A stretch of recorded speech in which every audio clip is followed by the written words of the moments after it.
What is up, my people, my beauties? Let's see if I can share this live with the boys in the entourage. How can I do that? Right, copy link.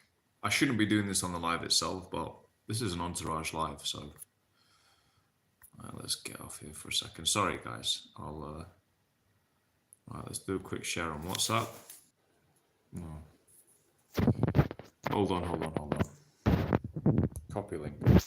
Right.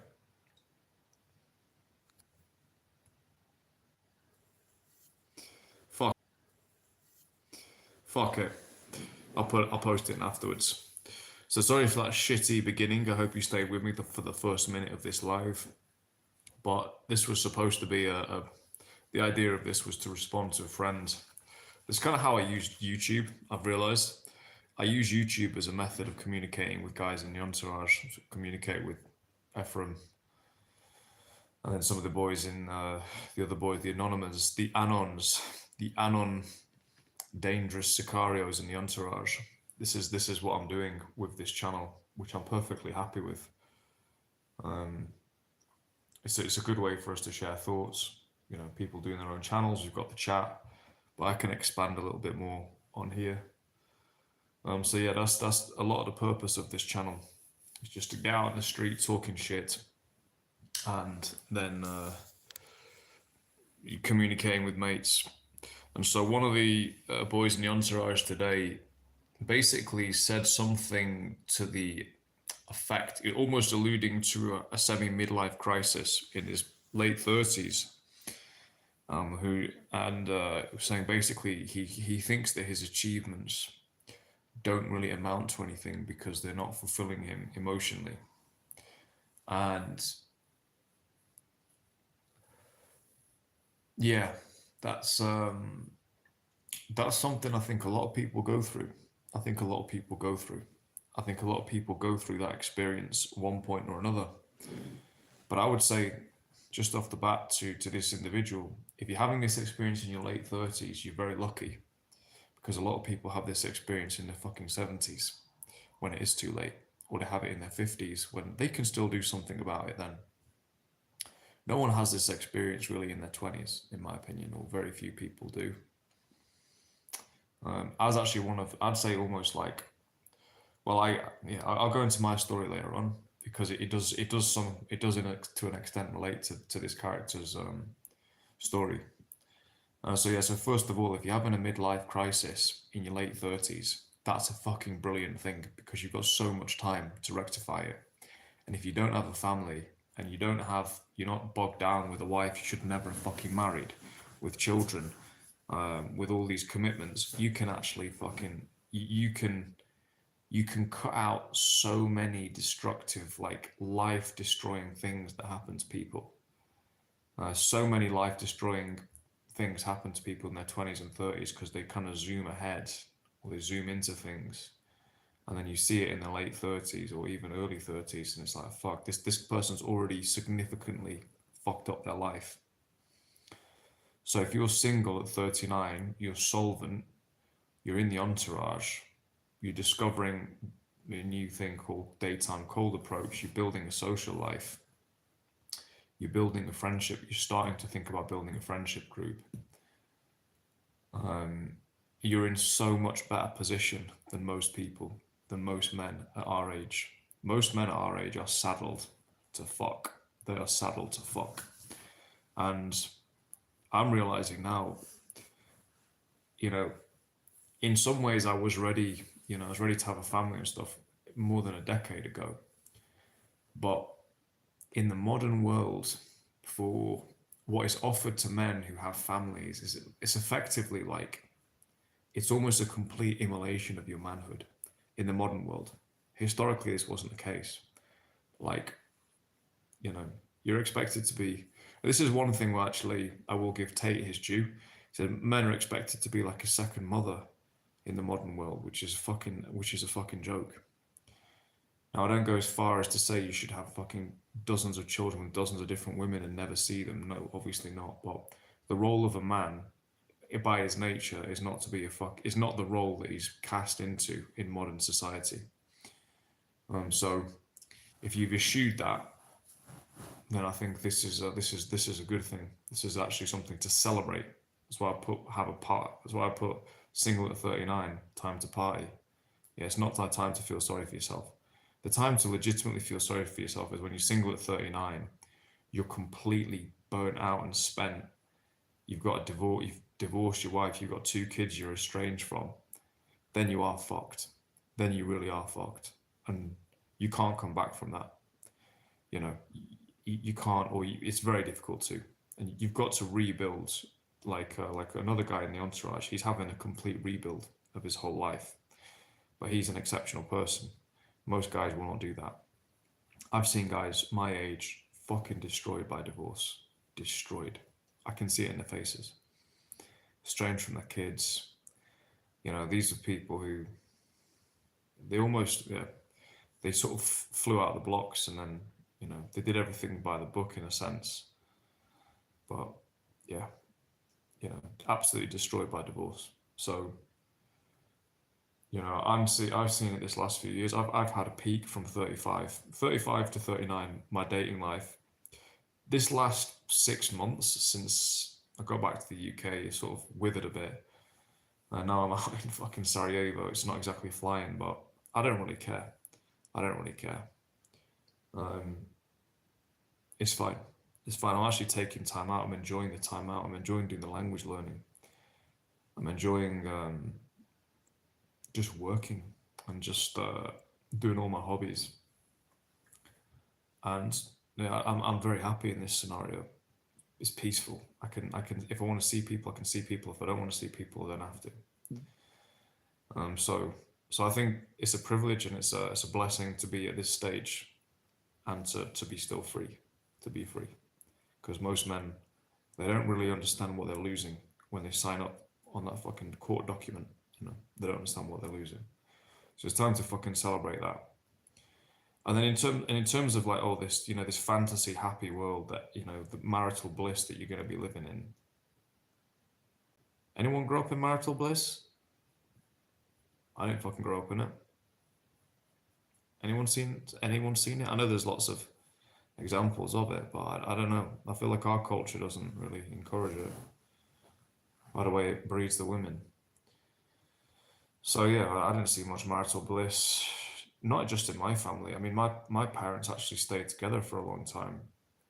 I would say about my friends, probably about 80% of their parents got divorced in my generation. So it wasn't exactly marital bliss, was it? So that's a fantasy, it's a false fantasy of this ideal white picket fence. People can, oh, if only I got married, it would have been like this. No, it probably wouldn't have, to be honest. Probably wouldn't have. It could be now because you're older, you're more seasoned, you've got the right people around you. Could be now. Um, and then in terms of regrets, I think that's not the way to do things. It's not the way to do things. You're a student of life. Life is a fucking classroom. You know, life is a big place to learn about the world, about the soul, about all of this. You know, we've just got to show up for class, keep doing our best, keep putting our best foot forward, and just keep learning. That's the way it is. Um, and people who've grown up in very easy scenarios and it all just flows very nicely. That's actually a beautiful thing, and I think that's maybe even the best thing. And it's just like you're in a good country, you get a good job, you meet a good girl, you have a family, and yeah, these people do exist. These people do exist, but and it's kind of everything is on easy mode. You're well adjusted, family dynamics very good. You've got friends, and it all just goes smoothly. That's brilliant. That is actually brilliant. But I just it's not going to be everybody. It's just not going to be everybody. And people like that, they do have good lives and things, but I actually think there's something about people who have had to experience things younger. I think it, in a weird way, it can be transmuted into. I mean, look at Musk. Musk grew up in South Africa in the 70s. which was an extraordinarily violent place in the 70s. Not just, I mean, between blacks and whites, but actually mostly interracial, like intraracial, sorry, blacks on blacks and whites on whites. The French Huguenots, the Dutch, and the English fucking hated each other, properly violent, and he got beaten half to death when he was in his teens. His brothers talked about it. He said he got beaten up so badly by five white guys, um, and his brother was like couldn't do anything to help him. Probably fucked them both up. And then when he got home, rather than like consolation, his dad, who was abusive, abused him for it because he'd been beaten up. And couple that with being a fucking incredibly, brilliant man and brilliant brain, the drive that kind of upbringing gave him literally propelled him to the top of the world. He's probably one of the top 5 most powerful people in the world. So obviously that's a very, very extreme case.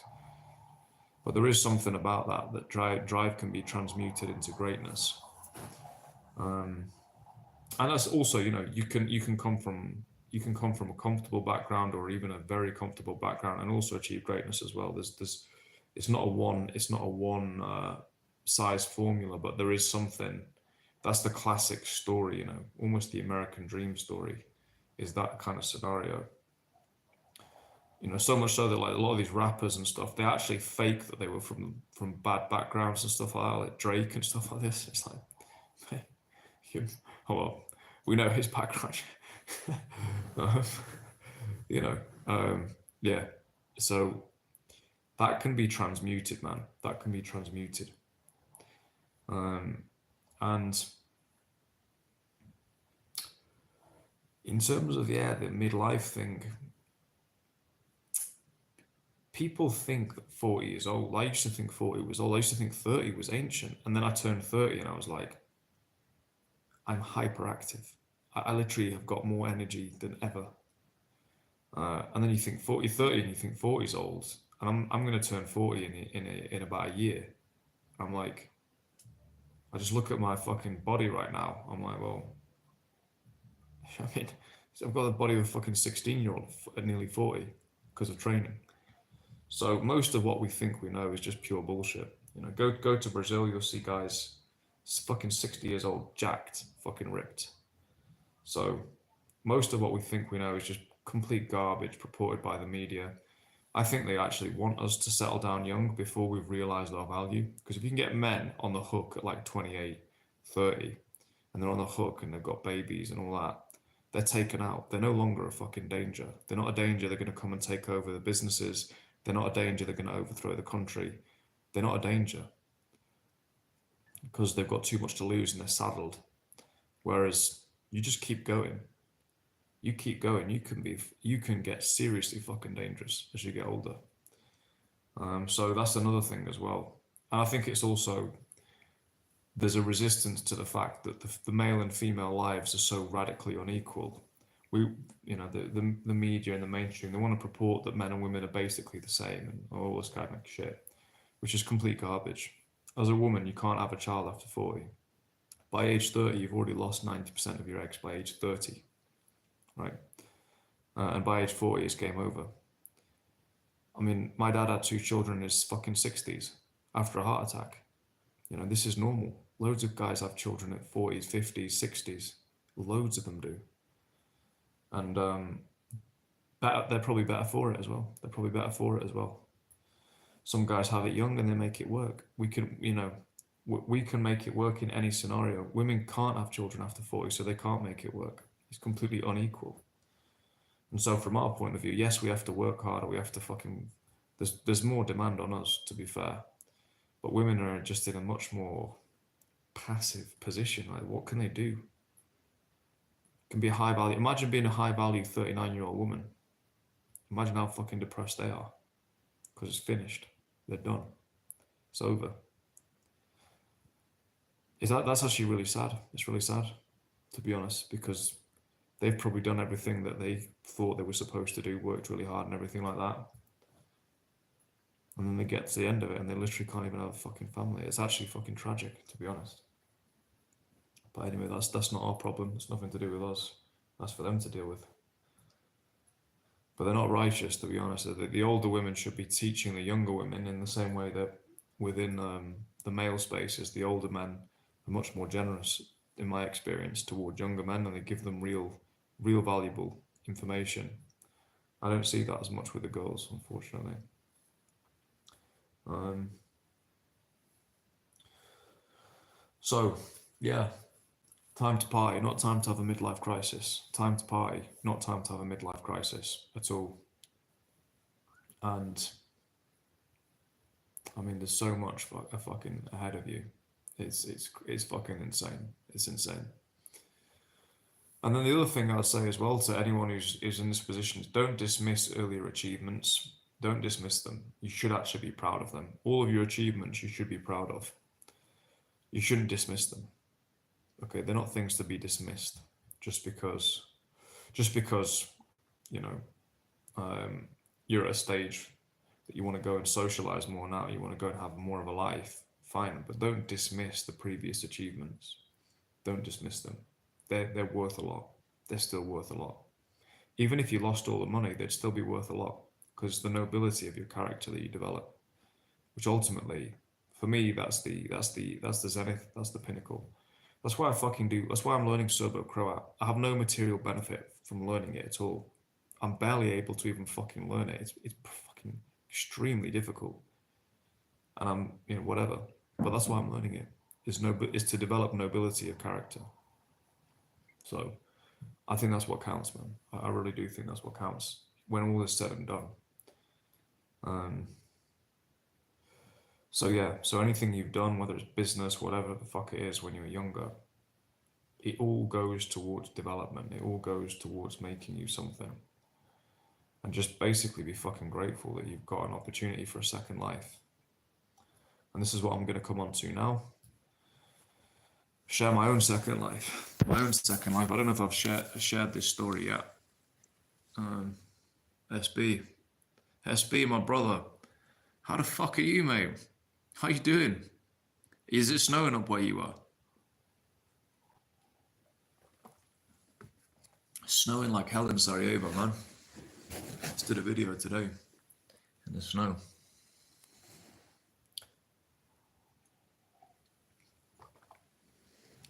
So Entourage guys, there's a guy SB who tunes in.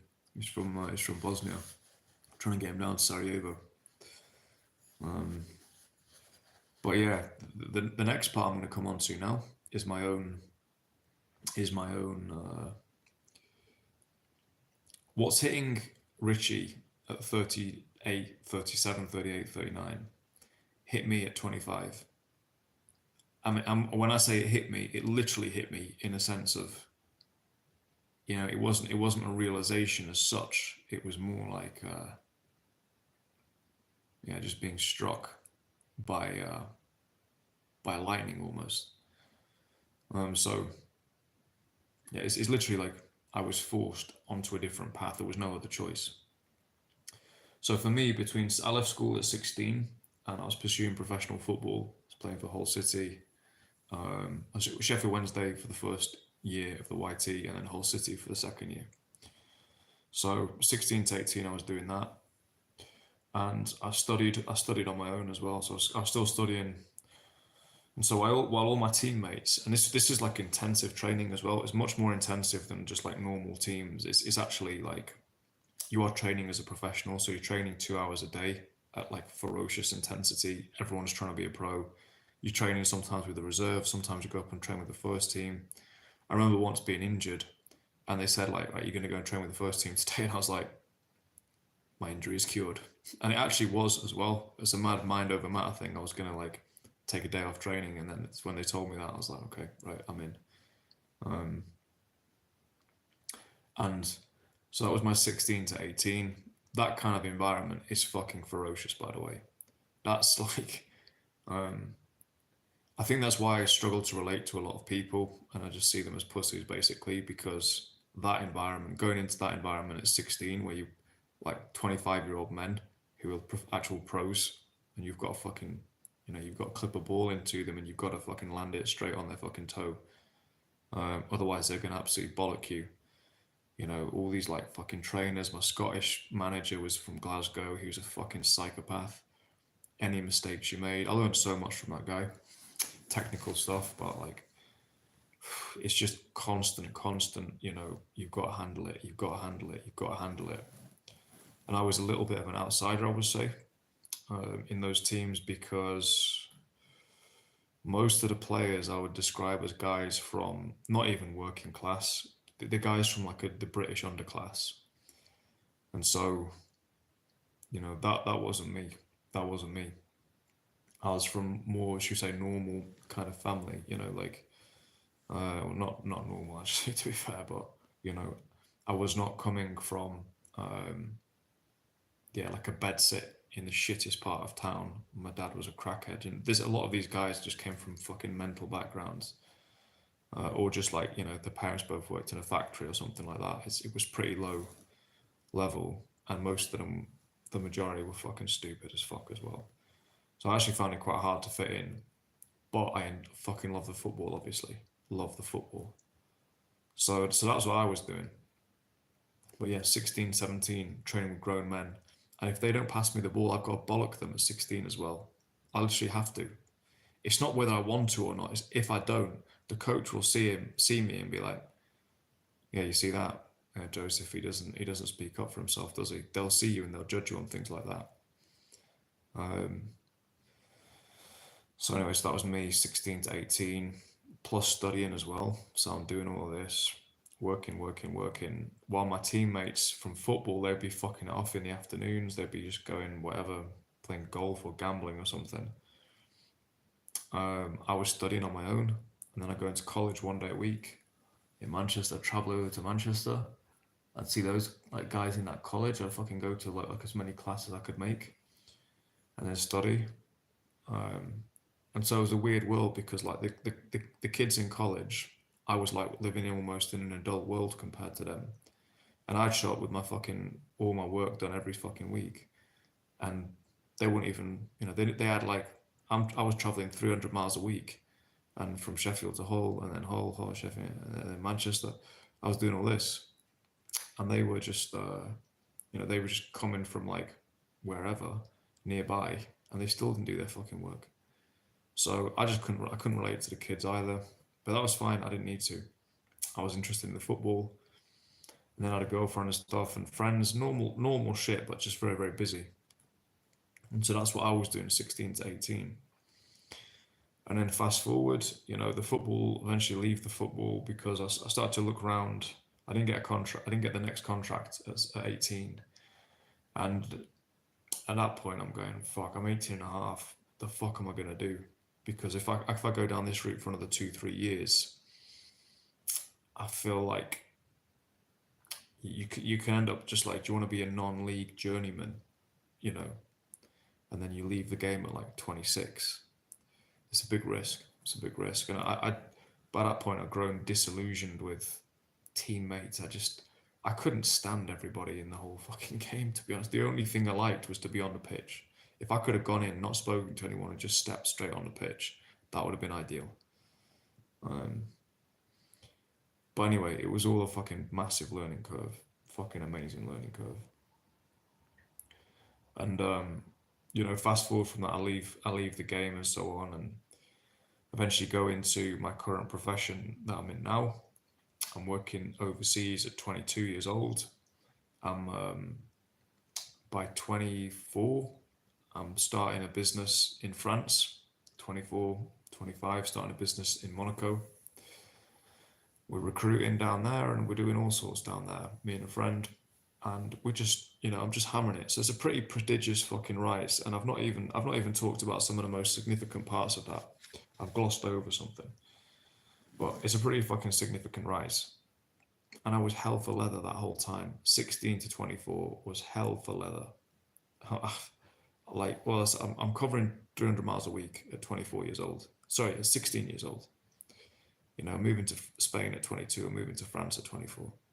Caning it. And in retrospect, I knew from about 23, there was a health issue I was starting to get at 23, 22, 23, but I didn't really pay any attention to it at all. I get to 24, 25, and I'm going, okay, I've got a serious fucking problem. I've got serious issues here. So go to see doctors. It's a bit mysterious at first. I have to go to see a few different doctors. I end up going to a specialist, and yeah, long story short, the guy comes in. He's like, yeah, we've got a situation, mate. You got a situation. We're gonna have to operate on you. This was maybe November time. He said, well, I'll operate on you in January. And yeah, it's no joke. The operation was no fucking joke. And in the run up to that operation,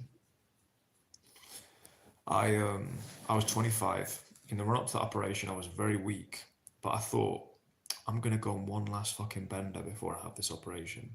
So I did. I went down to London on basically a massive fucking bender. Not even drinking really, to be honest. I just like a party weekend. So that's what I did. And I always remember that because I got so fucking sick because of that weekend. I don't know what I caught. I don't know if it's because my system was very, very weak as well, but I caught something. I think it might have been a swine flu, but it fucked up my liver for a while. It recovered, but it fucked up my liver for a while, so they couldn't even do the operation on me. So I then had to wait another 6 months. So I've got two major health problems simultaneously at 25 years old. And I'm going from being a beast. Do you know what I mean? Like a guy who's aspiring to be a Premier League footballer, or at least a league, not a Premier League, but a league footballer, to fucking dead. It's a mad thing to think about. Um, Not dead, but do you know what I mean? Severely compromised, very severely compromised. I don't talk about this much. And so, yeah, so anyway, so I go eventually have the operation. There's a whole fucking, some shit happens to me before the operation, like in the couple of days beforehand. I have a dream a couple of days beforehand. I have a dream. There's an interesting dream. Let me put it that way. Um, oh, fuck it. Let's go into the dream, man. Fuck it. So I have this dream. I go into a doctor's waiting room. And in the waiting room, there's like 7 or 8 people there. And it's almost like they're waiting for an interview. They're kind of excited. And I'm just going in kind of confused. And there's a lady there. She's got kind of very tan skin. I don't know if she's mixed race or Egyptian or something, kind of curly hair. She's in her 40s or probably 50s actually. And these people are there, they're all chit-chatting away and they're excited to be there. And I'm just kind of more confused and slightly annoyed than anything else. Anyway, so I go into this room with this woman, and she takes out my profile, she takes out my file, she starts reading it. She goes, huh, interesting. And then she just looks at me, and I was like, why am I here? And she goes, you're here because I need you to be here. And I say to her, why have all these things happened to me? I was strong. Why? Why me? What did I do? Look at everything I've achieved here. I've done what I was supposed to do. I've done everything. All the tasks that have been set, I've done them all. And more. And I've never intentionally, I've never hurt anyone or anything like this. What have I done? And there's people out there doing fucking class A drugs, they're fucking selling drugs, doing all sorts of shit. What have I done? Why am I suffering?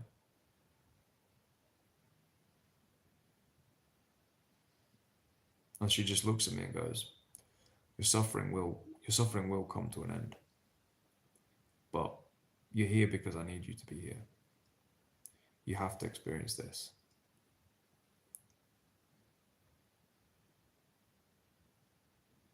It was a crazy dream. It was a crazy dream.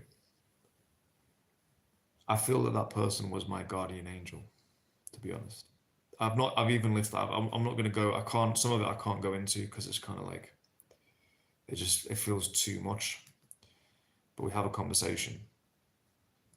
Um, but where she basically says, look, you have to experience this. You have to. You will understand. And I go, okay, fine, fine. And so at least I had some inclination, there was some kind of meaning. I think I needed that dream, to be honest, because the operation wasn't the end of things at all. It was the midpoint of the suffering. So I have a 3 hour operation. The surgeon comes in and goes, "Oh, by the way, you know, there is a slight chance you could be impotent after this this surgery." Because it was through it was an abdominal surgery. It goes, your abdomen. There's a lot of shit around there, right? It's not your fucking genitals. It's what's it called? There's a part. I don't know where it is, but there's a part in there which is related to the genitals, but it's not part of the genitals. But anyway, and I was like, okay, fucking great. I was like, I don't have any fucking choice. I've got to have this operation. I have to. And so, yeah. Anyway, so I have the operation, and it's funny because all the surgeon cared about afterwards. He was an Australian guy. He was a great surgeon. It was 3 hours, so this operation is no fucking joke. He comes in, he goes, "So have you? Thank you, SB. The prostate. Yeah. They said you can with the they might because it's so sensitive around there. There's like the stomach, the intestines, everything. It's like they could just nick it, and that would cause you a problem. Yeah. Um, and he goes afterwards. He goes like the day after he comes to see me. He's like, "So have you had an erection yet?" I was like, "Yeah, I have actually," because they give you morphine. You do kind of get hard on if you have morphine. Oh, I did anyway. Um, I mean, coming out of those fucking operations, the amount of barbiturates and morphine you're on, you fucking fucked, dude. And I remember going home. I remember being driven home a couple of days later, and like I was so fragile that even the beeping of a car went through my entire body. It was like someone was like I can't even explain how sensitized my body must have been. It was fucking mental. So it's a long bastard recovery from this operation, man. It's a bastard recovery. I'd say I wasn't normal again for a full calendar year after that and more, 18 months. So I'm mid 27 by the time I'm back to normal. So I started with problems at about 24 and it's taken till mid 27 to get back to normal again. And I was just like, okay, fuck me, dude. That was a lucky escape. Because I could have just been finished. I was like, okay, I don't really feel like I have a choice to just go down a normal life anymore. That was what I was just thinking. I was like, I don't have a choice. It's not an option for me to go work in an office, do the normal shit. It's no longer an option because I've been given a second life. I have a destiny to complete. I have a destiny to fulfill. And it must be based on what is in my guts. It must be based on what is in my instincts to the best of my ability. And so that's kind of where I went after this. That's where I went. I just really indexed really massively on relationships, friendships, partying. I did a lot of hedonistic partying because I didn't do any really. I mean, I did bits and pieces. Like I said, I was going down to party in London, but it was very sporadic. I'd never been on a scene or anything like that. I actually always brought myself away from that to focus on what I needed to do. I literally like siphoned myself off. And so yeah, index hard on the socializing and partying, and that's why you can kind of tell. You can see it in me now. You can see it in me. I've had so much social experience because of that period. I was just constantly socializing out, doing all these different fucking things from 27 to 32. It was like, you know, shag, party, work, still working, still doing stuff, but I didn't really care, to be honest. I was just like, whatever. I'll do what I need to do, but I really don't care that much. I'm actually like, I was good enough already at what I did. I could just do it on autopilot. Um, but yeah, 27 to 32, I just indexed on the social life. And that was a 5 year period. So for example, Richie's 6 months into it. You gotta give yourself a longer timeline, mate. Just fucking, yeah, you could give yourself a longer timeline. You're too rushed in general, mate. Richie, this is for you, mate. You're too rushed in general in your personal life. Slow it down. Slow it down. You've got time. You've got time. 38 is, you've got time at 38. Even if you were 48, I'd still say slow it down. So you've got time. You've got time. And in this, for me, in this period, I would say the first year of me going out and stuff, I kind of was I was fucking clueless, really. You know, I was picking up girls and stuff, but I don't know. The whole fucking thing was. I did get some good ones. I think just through the recklessness of nightlife, that's how I did it. The recklessness of it, and also been just known how to close as well. And then it kind of picked up, and then I sort of by the time I was 28, 29, I've kind of formed a rat pack with a couple of friends. We were fucking running the city by that point. We were running the nightlife. We were like a known gang of bandits in the nightlife. Not in a gangish way, but you know, like in a fun way. People legitimately like knew us. As in just like people like in restaurants and stuff we would go to, they already fucking knew who we were. It was fucking crazy. Um, but getting on scenes like that takes time to develop. You know, those things don't develop in minutes. They take time to develop. It's like you have a chance meeting with someone and then you go to his party and then you become best mates. It was that kind of thing. And so yeah, I remember saying to my friend from Colombia, I remember we were outside of a club called Revolution de Cuba, and I was with my girl, he was with his girl. Our girls didn't know we also had fucking mistresses who were basically as fit. I had a mixed race, half Jamaican stripper from Sheffield. He had a Greek girl, like fucking Helena Troy, and I had a mistress from Iraq, and he had a mistress from Russia, and then we were pulling other chicks as well. We thought we were the fucking kings. We thought we were the fucking kings.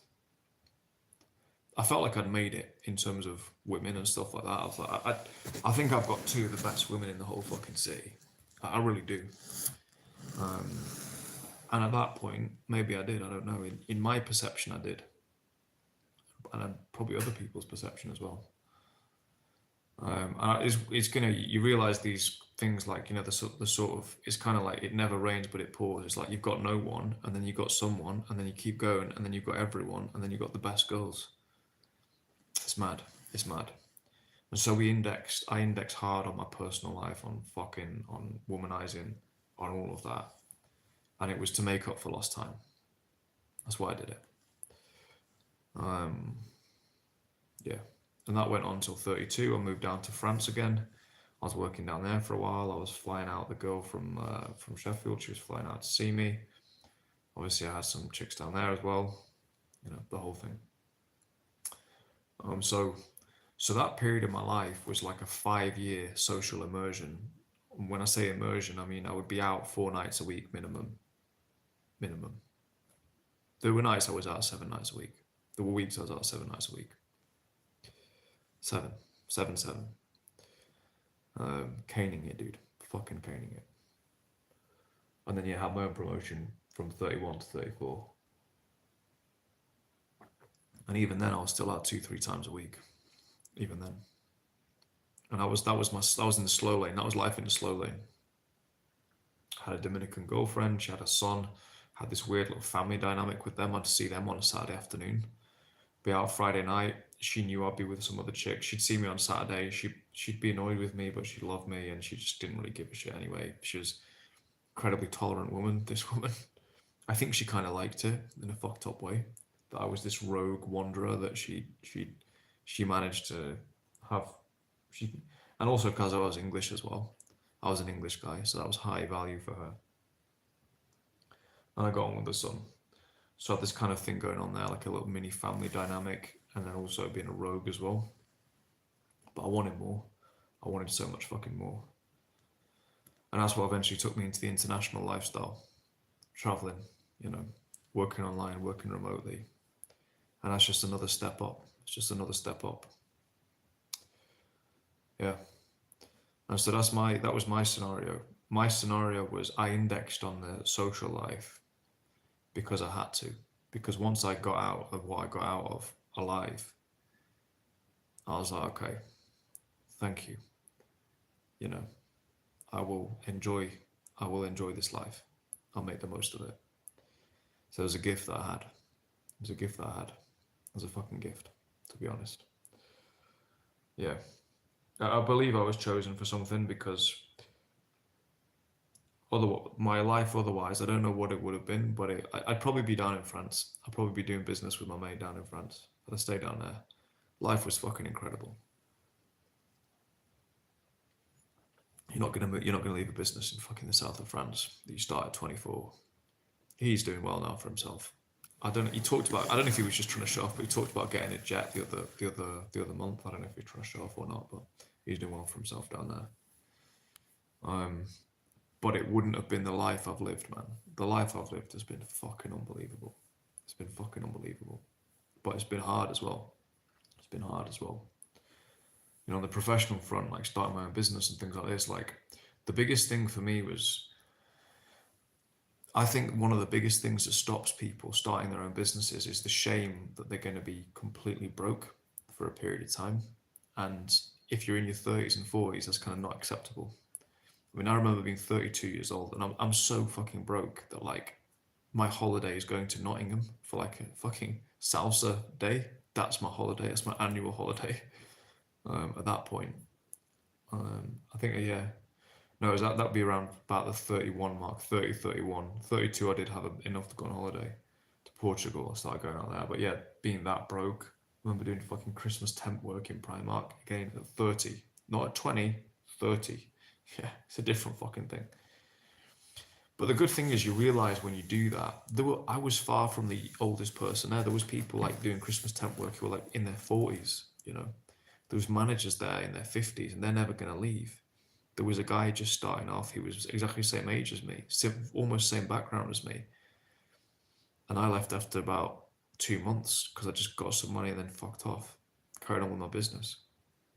I think he could still be there, I don't know. 8 years later, I don't know. He definitely was there for a while longer. So that's one of the things that it stops people when they're older is that shame, you know. I remember I told people I was doing, some people were really uneasy about it. I was just like, thankfully I couldn't give a flying fuck what anyone thinks, to be honest with you. And I'm glad I didn't, because right now I'm here in fucking Bosnia, you know, having a great fucking time in the snow. So yeah, so that was my story. And it's ongoing, man. It's not like it ever gets fucking, it's not like you're ever on easy street. You're on easy street when it's game over. When it's all said and done. And you ascend to the field of Elysium. That's when you're on easy street. But while we're in this body, we've got to get at it, man. We've got to get at it. It's never going to be, well, it's never going to be that easy. Yeah. So yeah, so don't dismiss, my brothers, do not dismiss your achievements. If you've achieved things, you know, I'm very proud of my achievements that I achieved, everything that I've achieved in my life. I'm very proud of all of them, even the ones where I was overdoing it.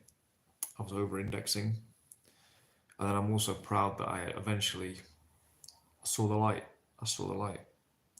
And it's an ongoing thing. The realizations don't stop. It's not like you get to a point of enlightenment. You have like a little new paradigm, then you move to a new paradigm, then you keep moving up these different paradigms. You've got to go through each one, in my opinion. You've got to go through each one. So if you're having a midlife crisis, SB or Rishi, give yourself some fucking time. Give yourself some time. Give yourself 5 fucking years, for God's sakes, man. We're not women. We're not going to be infertile, yeah? You know, you heard Paul University, his dad had children in his 50s or in his 40s, and his cousin and whatever. Normal. Perfectly normal. Worst case scenario, literally worst case scenario is you just, at like 50, if you're fucked, you just go, right, fuck, I'm just going to the third world. I'll just go to like fucking Indonesia or something and be like, right, yeah, here's the contract. I'm buying this house for 40 grand. Give me your sign-on. Or if you like white girls, just go to the poorest fucking white country in wherever, I don't fucking know, Belarus or some shit. Yeah, it could be an angle for for a certain somebody. You know, we've got it on our side, man. We've got it on our side. Um, yeah, take your time. Is there anything else on this topic? I love these lives. I love these lives. I got 1,000 views the other day. Can't believe that. Um, yeah, I mean, right now I'm just in a quiet mode. I'm in a quiet mode. I'm in a chill mode because I said in the video today, like, it's okay to hibernate. It's okay to fucking hibernate. It's snowing here. I'm enjoying the snow. It's fucking amazing. I'm in Europe. I'm in this fascinating country. I'm listening to this fascinating language. It's fucking mysterious, intoxicating language, which is extremely fucking difficult. Got this beautiful apartment I'm living in. Bit dark there, but you know. I've got my 3 sirens. Perfect. Couldn't. I mean, this is exactly what I like. I love black girls. Perfect. This is my perfect apartment. I'm like, how did she know? Um, so yeah, I'm just chilling. I'm just chilling, just enjoying life, making the most of this life, making the most of every challenge that comes up. When it was snowing today, I just fucking loving it. I didn't have browser on my phone. I had to fucking photograph the map to get to my new apartment and then just walk through all these fucking snowy streets and shit. I memorized the route. I think that's because I'm memorizing Serbo-Croat. But yeah, I memorized the route somehow. I fucking literally got there as well. It's like about 2 kilometers away. So I've got a new apartment I'll be staying in tomorrow. I've got the keys today. And yeah, just working away. Working away. Life is there to be lived. Life is there to be lived. And the fantasy life that you think you would have, should have had, wouldn't have been real anyway. It wouldn't have been real anyway. So I think that's me for today. I've rambled for 47 minutes there. I'm quite tired. I don't think that was maybe, I don't know if that was my best life, but I think I got some good messages across anyway. I think it's good to practice talking. I think it's always good to practice talking. Okay, I've just flowed there for nearly an hour. And it's very therapeutic as well for me to talk about some of these things because, yeah, it just gets me to process them. I can still see that some of these things that emotionally, I've put them in a little bit of a box. I'm like, when I even get near the box is almost like radioactive. It pushes me away. I can, even talking about them, I can't go too much into them. So I'm going to think about these things when I'm in the bath. So, laku noche. Have a good weekend. Have a good weekend, SB. Hope it's nice and snowy where you are. I'm going to be out doing some videos tomorrow, I think, for my other channel, and I think I'm going to be doing some approach as well. Yeah, no, I don't think I'll definitely be doing some approach.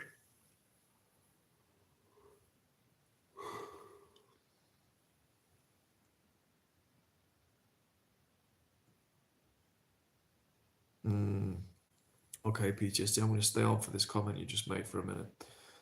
I'll send you a short video from a podcast I was listening to this morning. I relate to a lot. It's about relating to women when dealing with CPTSD from childhood. Yeah.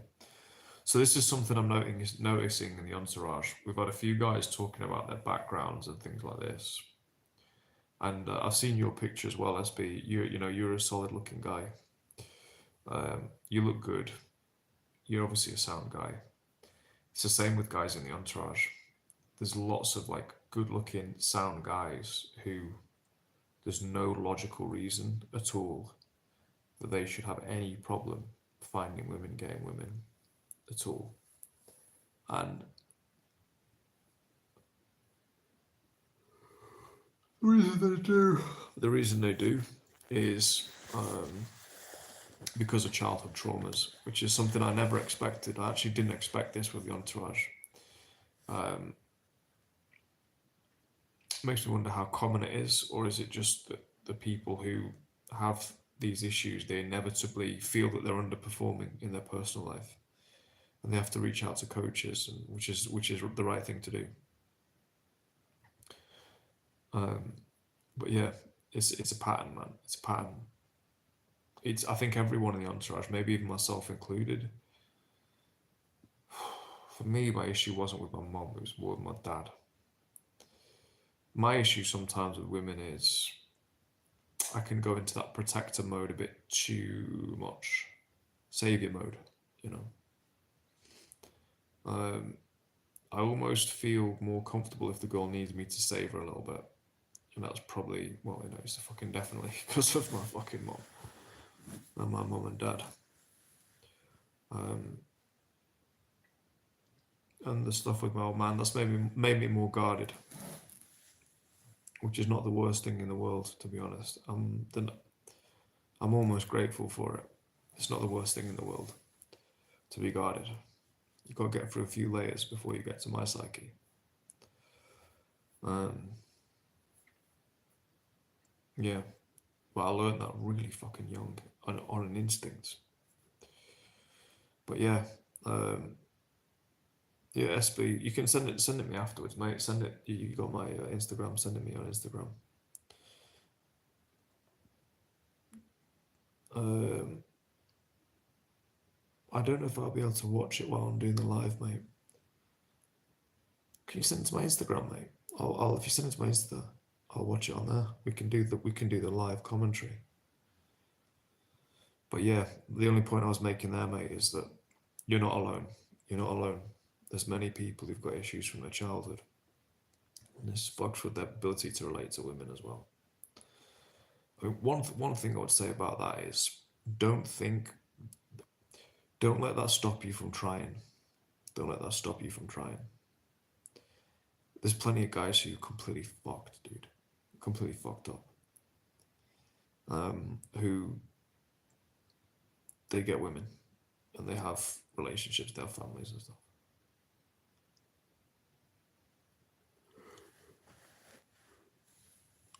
The main thing I see is guys in the entourage. I'd say the biggest common thread, and I do say this with love, is that the guys have got actual low self esteem. And it's completely bizarre because they're all, well, not all the guys do, but some of the guys have got low self esteem. It varies a lot. I can't give a monolithic because the group is very varied, extremely varied. Or should we say fragile self esteem is probably better. Not so much low, but maybe fragile, up and down. I think a lot of guys have that. It doesn't really make logical sense. So it's a carry on from their childhood. You've got to address it though. No one's going to come and save us now. The only person, the people can address it are ourselves. I'm going to look on Insta SB. I'm fucking fatiguing here, mate. It's 1:30. I'm glad I came on to do this live though. It's productive. Otherwise, I'd have just been lounging around. So look.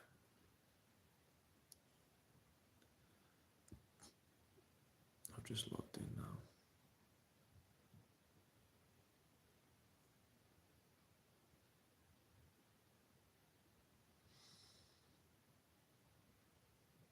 Not got anything.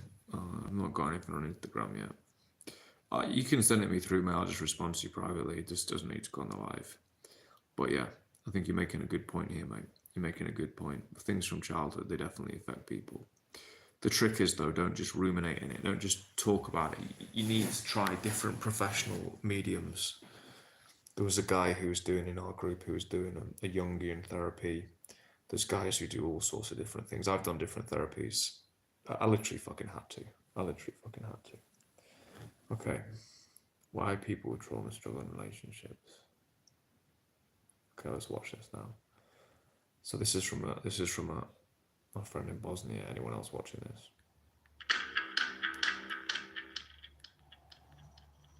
It's the benefit of having multiple. They've been a gangster with like 3 phones. It's the benefit of this. And one of the toughest places for me too was relationships, and it still is. You know, it still I is love Theo Von. a really tough space for me. That also goes to unrealistic expectations. You know, I don't. If things get tough, I'll leave. Yeah. You know, I His I went back to hairs. fake intimacy once. Do you want to talk about what were you talking about it? I resonated with that. So every child longs for connection. Yeah. But if you can't get it, if you try to connect with dad, but he's always too busy, mom's always depressed or angry, you can't connect. So you assume it's my fault. I must be something wrong with me, but I'm still driven for connection. But I don't want deep, genuine connection now because that's always led to rejection. So let's try barroom intimacy. Let's try fake intimacy. Let's just have fun all the time and sports. Pervert, yes, yeah. And Fake intimacy. because it gives the feelings of connection without the true intimacy. Yeah. But it doesn't satisfy. No. But in a sense of addiction.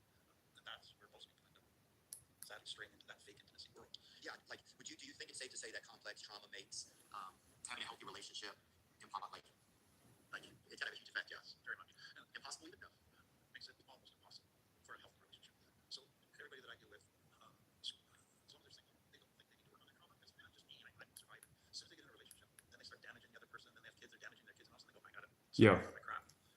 But then they go, okay, This is a good point the guy makes. That therapist there says when they're on their own, they're fine. But when they get into a relationship, it comes up. And then they have children, they start damaging their children. This is a big one. This is a fucking massive one. People need to sort themselves out mentally. If they've got real issues, they need to sort that out before they have children. Because otherwise, this shit rolls downhill. Otherwise, you're just going to fuck up your own children. So you're better off sorting this shit out and having children in 5 years. And maybe you don't get perfect, but you hopefully get better than you were. We're not looking for perfection, we're looking for improvement. I'll just change this, but it's not working. Why is it not fixing the relationship? And it's because you're trying to fix the symptoms, you're not dealing with the root issues, that deep shame, that deep lack of trust, that deep fear of intimacy and fear of abandonment. And as long as those are still there, they're going to keep getting in the way of true healthy relationships. And so a lot of people, as long as relationships are going along smoothly, it looks pretty good. But as soon as there's the slightest thing that triggers their fear of abandonment or triggers their shame, they expose they back behaviors, all of a sudden they're in fight or freeze mode, they're lashing out, they're running away, and that's where the damage happens. And after there's so much baggage from all the damage that things can't repair. Yeah. I mean, personally, I've had certain problems with not cheating in relationships. I think I've cheated in every relationship I've ever been in. See, so the guy says he's cheated in every relationship he's been in. Okay, well, that's pathologized. I've done that in the past. So I'll be honest, I don't see the issue. But this is my point. This is American culture. He's cheated in every relationship he's been in. Okay. With who? With what caliber of woman? Because as soon as I found a top caliber woman in a foreign country, which was not the UK, my mind started to shift. Last year I was in a relationship for 6 months, 7 months. I didn't cheat. I didn't even feel fucking tempted. And I was cold approaching like crazy. I was getting girls' numbers all the fucking time. I didn't cheat because a girl offered me something. So there's an over pathologization of men simply following their instincts, which is okay. In some cases, obviously fucking pathological. You've got children and shit like this. That's pathology. But yeah. Anyway, let's see what else he says.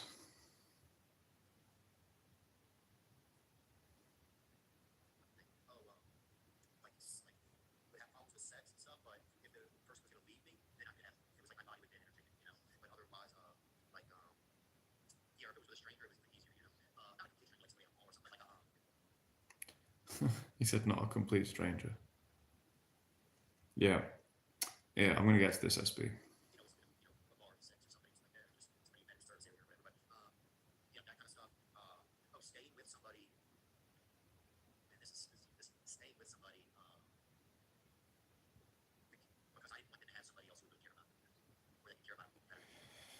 I mean, look. Yeah, so SB said, what pains me is that the doctor said the damage can't be fully healed. I completely disagree. It's one guy. Where's he the authority just because he's on a fucking YouTube show with Theo Von? This is it. There's other people out there who'll tell you, no, of course you can heal. Gabor Mate will tell you you can heal. You can definitely heal. Gabor Mate, look him up. Of course you can fucking heal. Of course you can fucking heal. You think with this fragile little thing that can't heal? Human beings. Look where your ancestors were from, SB. Yeah, your ancestors they were either from Anatolia, the Anatolian warlords, or they're from the steppe, or maybe you're a bit of a mixture of both. Humans are hard bastards, man. We can heal from a lot. So don't worry about that. You can definitely fucking heal. You can definitely fucking heal. But you won't do it sat alone at home, sat up there wherever you are in outskirts of Bosnia, wherever. At minimum, you need to come to Sarajevo, mate. Minimum. Move down here. If I were you, I'd move to Belgrade. If I were you, that's where I'd move. At your age, I'd move out there. I'd move to Belgrade. Because on a practical level, like, even Sarajevo is good, but it's decent. It's decent, but it's not. The climate is not. It's not super seductive, right? Belgrade is. I'd fucking get yourself over to Belgrade. Yeah, I believe in healing through action, basically. Combination of action plus the therapy and stuff like this. I'm not proud of that. And I didn't know, but some a lot of man, I didn't know until later. You know, I just couldn't see it. Yeah, I would just think I was bad at relationships for a long time. I would just think that, and I was. I was just thinking I was a philandering man, kind of deal gypsy, whatever it is. Philandering man. See, he blames himself that he likes to fuck around. It's perfectly normal. That's the default state of man. That's the default state. That's normal. Yeah, we pathologize it. It's actually fucking the normal state. Yeah, there's guys who don't do it, but there's plenty of guys who do. Plenty of girls who do it. It's the normal state, but especially for men, it's the normal state. As you get older, it actually does change because you just go, right, I need to discipline myself now. Guess what? As soon as you decide to discipline yourself, then you do. That's what I've seen people do that. Like that's what my kid brother did. Yeah, he's been married now for 5-6 years. He's got 3 kids. He's absolutely fine. You know, there's too much pathologization of things that are perfectly fucking normal, and it annoys me. Men shagging around is not pathological. It's fucking normal. Okay. Whatever it is. They call it gypsy boy or whatever. And then, but yeah, I was like, and I still don't know how I can do it. Like if I think about like being in a marriage long term, I don't know how I could do it. I know for a while I was into pornography for a while, and but that lost it. So I just learned through other 12 steps just how negative it is for you. And so that's not a solution. I still date and everything, but I don't know when I think about that, it's like, oh, that feels harrowing. But it used to be like if I saw a family that was functioning, I was like, what the fuck is this? This is fucking the dumbest thing I've ever seen. That's why I started at, and that's exactly the real thing. And to even get to the point now where I can even think about being in a marriage, it's not for me. It's been a while. It's been a ride. Yeah, I mean, he's obviously a very tortured artist.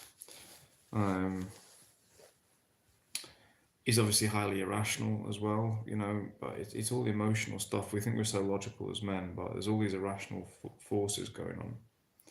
Yeah, I'm not going to watch anymore. I'll watch the rest of it afterwards. I might message you afterwards, but yeah, mate. I mean, it's just one doctor's opinion. I don't know what his fucking, You're searching for negatives, SB. You're searching for negatives, mate. If you look for positives, all you need is one expert who says, no, you can definitely heal. And there's definitely those experts out there. It's a process. It's a repeating process. You have to keep going. Yeah. You're made of tough fucking stuff, my friend. You're fucking Bosnian, for God's sakes. I mean, Jesus Christ. You guys are fucking, you guys are some of the hardest people in the world, so you can definitely fucking heal. And there's so many modalities. I would encourage, you or anyone who watches this, use the internet in its fullest capacity. Don't just stick with like the obvious YouTube things. Dig around for everything. Look online. Look on the Google search as well. Look in alternative things as well. That you might have to go through 50 different things, but I think there are things out there that work. I know because I've fucking done it. So there's different things. I always recommend Phil Parker. Yeah, Richard Granon's good.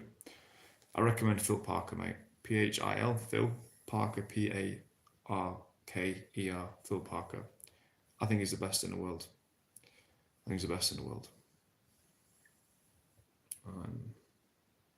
Yeah. And I actually think as well, I really think filling yourself with good influences in literature as well is good, if you can, or maybe audios, like these positive influences. There's things like, I listen to the ancient Greeks mythology every fucking day, or read it every day. The Bible, I go in through phases with that. I'm in and out of that. Good text though, good solid stuff. Watch Christian Casanova as well. SB. He's a guy that coached me on daytime cold approach. He's got loads of fucking good motivational videos. Yeah. But no, you can heal from as long as you got breath in you, bruv. As long as you got breath in you, you can fucking heal. You just need the methodology. That goes for everyone. Yeah. You got to be, in my opinion, when people have got issues though and they don't resolve them, I just think, are you really desperate to resolve them? If you're desperate, you'll find a way. You need to make yourself desperate though. Maybe look how your life is going to be in 5 years if you don't resolve this, or in 2 years, versus how it could be if you did. That's a good way of processing it. Right, I'm gonna have to go because it's late, but I've appreciated this live. Thank you, SB, for joining me. You're always welcome, mate, and I hope to see. I've just booked another month in Sarajevo, mate. I'm gonna be here for another month. So if you can make it down, have a fucking coffee, mate. Don't be shy. We can just have a coffee, yeah.